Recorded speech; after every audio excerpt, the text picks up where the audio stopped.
تو کہتے ہیں کہ قال صلی اللہ علیہ وسلم انتم یا اہل الحدیث، اے اہل الحدیث تمہیں لوگ جنت میں جانے والے ہو۔ تو جو اہل حدیث ہے، اہل الحدیث ہے، جو محدثین، صحابہ، تابعین، تبع تابعین، ائمہ کے نقش قدم پہ چلا ہے، وہی شخص کہاں جائے گا؟ اور یہی صراط مستقیم ہے۔ اہدنا الصراط المستقیم انعمت اہدنا الصراط المستقیم صراط الذین انعمت علیہم، اس راستے پر اے اللہ جس نے تو نے انعام کیا ہے۔ انعام کن راستوں پر ہے؟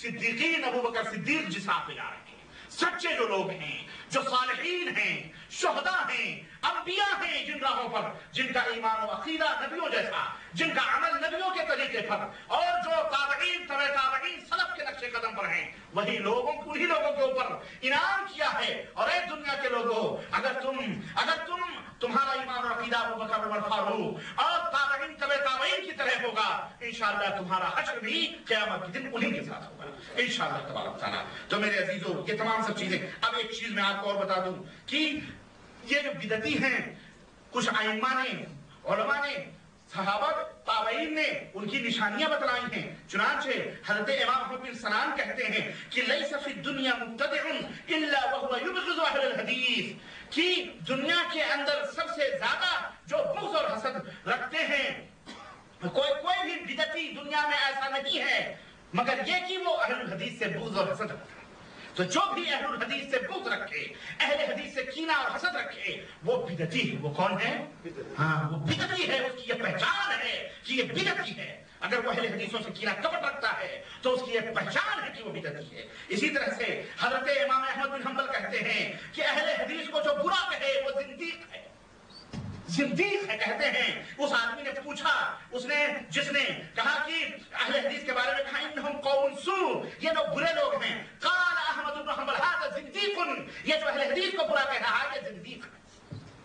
ہاں، یہ سزا ہے اہل حدیثوں کو برا کہنے کی، زندیق ہیں۔ امام خطیب نے اس کو اپنی کتاب میں ذکر کیا ہے۔ ان قتیبہ بن سعید رضی اللہ تعالیٰ عنہ یقول، قتیبہ بن سعید رضی اللہ تعالیٰ عنہ کہتے ہیں اذا رأیت الرجل يحب اہل الحدیث فإنه على السنة، اگر کسی آدمی کو تم دیکھو کہ وہ اہل الحدیث سے محبت کرتا ہے تو وہ سمجھ لو کہ وہ سنت کے اوپر عمل کر رہا ہے۔ ومن خالف هذا فاعلم انه مبتدع، اور جو اہل حدیثوں کی مخالفت کرے سمجھ لو کہ بدعتی ہے، وہ بدعتی ہے۔ شرف اصحاب الحدیث۔ اسی طرح شیخ عبد القادر جیلانی رحمۃ اللہ علیہ کیا کہتے ہیں؟ غنیۃ الطالبین 11ویں، جو خوب مانو کو ہم نہیں منع کرتے تمہیں 11ویں تو، لیکن کہتے ہیں کہ اصحاب الحدیث اہل السنہ، اہل سنت کا دوسرا نام ہی اہل حدیث ہے۔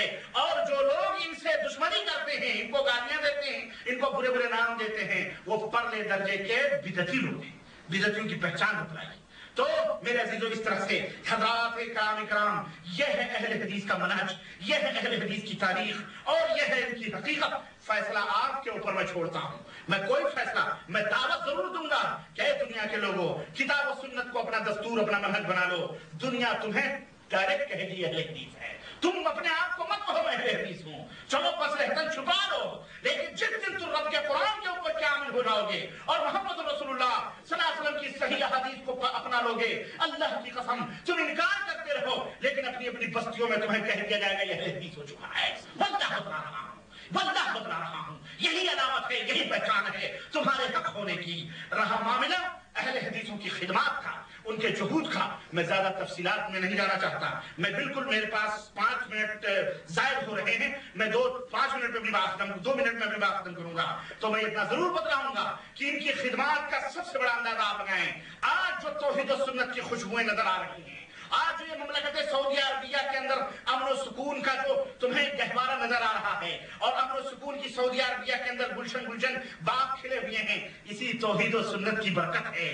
جو امام مجدد محمد بن عبد الوہاب رحمۃ اللہ علیہ نے جو یہ درخت لگایا تھا مملکت سعودیہ عربیہ کے نام پر، آج جو اس کی خوشبوئیں چہارتار عالم میں جگہ جگہ مساجد کی شکل میں اور ادارات کی شکل میں، جگہ جگہ دعوت سینٹرز کے تعلق سے جگہ جگہ قرآن و سنت کی نشر ہو رہے ہیں، قرآن پھیلائے جا رہے ہیں، احادیث پھیلائے جا رہے ہیں، یہاں کے علماء مشاہد پھیلا رہے ہیں، اور ہندوستان، پاکستان، بنگلہ دیش جو ان کی خوشبوؤں میں مہک رہا ہے اور قرآن و سنت کا غلغلہ ہے، اللہ کی قسم یہی اہل الحدیث ہیں، انہی کی جد و جہد کے یہ نتیجے ہیں۔ یہ وہ جہود ہیں قرآن کو حدیثوں کی خدمات، اللہ اکبر، ہم ان کی تفصیلات میں جانا چاہتے ہیں۔ اور اگر یہ اہل الحدیث نہ ہوتے اس دنیا کے اندر تو اسلام مٹ چکا ہوتا، اسلام کا نام و نشان ختم ہو چکا۔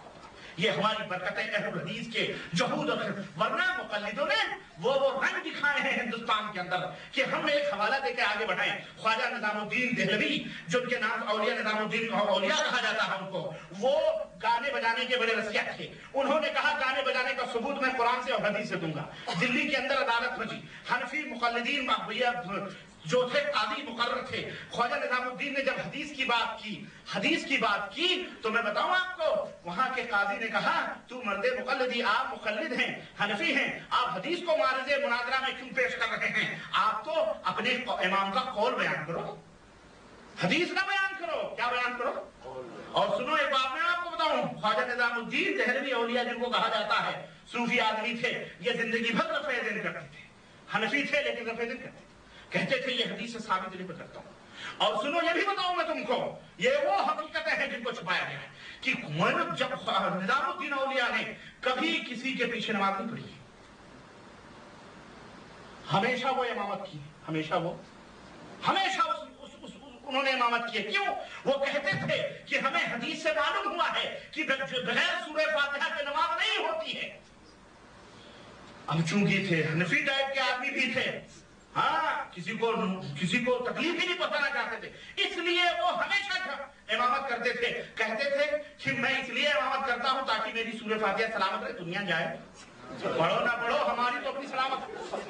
واللہ بتا رہا ہوں ان کی اپنی ہسٹری، ان کی تاریخ میں یہ بات ہے، انہوں نے جب سے یہ حدیث پڑھی ہے تب سے کبھی کسی کے پیچھے نماز نہیں پڑھی، ہمیشہ وہ امامت کے مصلی پہ کھڑے ہوتے تھے اور کہتے تھے میں سورہ فاتحہ پڑھتا ہوں، میں پیچھے اس لیے پڑھتا ہوں کہ کہیں پھر وہ مشکل میں نہ پڑ جاؤں کہ پڑھوں نہ پڑھوں۔ واللہ اب یہ ان کے اپنے انفرادات ہیں مہم۔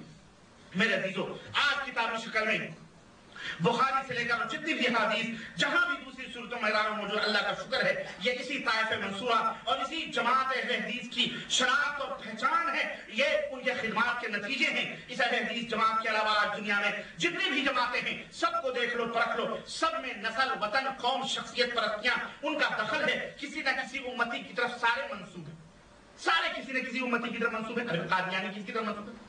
بولو۔ حنفی کس کی طرف منسوب ہے؟ شافعی، مالکی، بولو۔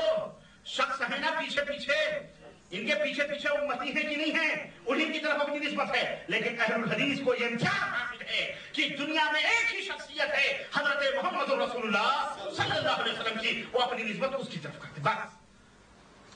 اس لیے نہ اس میں کوئی تعصب ہے، اس لیے دنیا کے لوگوں، میری ماں بہنوں، تمہیں بھی اور تم بھی، یہی صحیح منہج ہے، یہی صحیح طریقہ ہے اور یہی صحیح دستور ہے، اس کو اپنا لو اور الحمدللہ عمل کرتے رہو، آگے بڑھتے رہو۔ چوری، گھٹیائی، بدماشی سے توبہ کرو، زنا اور دیگر سے توبہ کرو، حرام سے توبہ کرو، حلال کھاؤ اور قرآن و سنت کے مطابق اپنی ایمان و عقیدت کو رکھو، آنکھ بند کر کے جنت کے اندر چلے جاؤ۔ پتا پتا، بوٹا بوٹا، حال ہمارا جانے ہے، پتا پتا، بوٹا بوٹا، حال ہمارا جانے ہے، جانے ہی نہ جانے، جانے نہ جانے، گل ہی نہ جانے، باغ تو سارا جانے، جانے نہ جانے، گل ہی نہ جانے، باغ تو سارا جانے ہیں۔ ہماری داستان پوری تاریخ میں بھری پڑی ہے، احادیث سے لے کر پورا سلسلہ موجود ہے۔ ان چند شرپسند فرقہ واریت کے دلدارا لوگوں کو اگر نہ معلوم ہو، اندھوں کو جو بھی کہنا چاہیں کہتے رہیں، لیکن ہم اتنا کہیں گے کہ میرے عزیزو، قرآن و سنت کے اپنانے ہی کے اندر نجات اور خیر اور بھلائی ہے، اس کے علاوہ تمہاری نجات اور خیر بھلائی کہیں نہیں ہے۔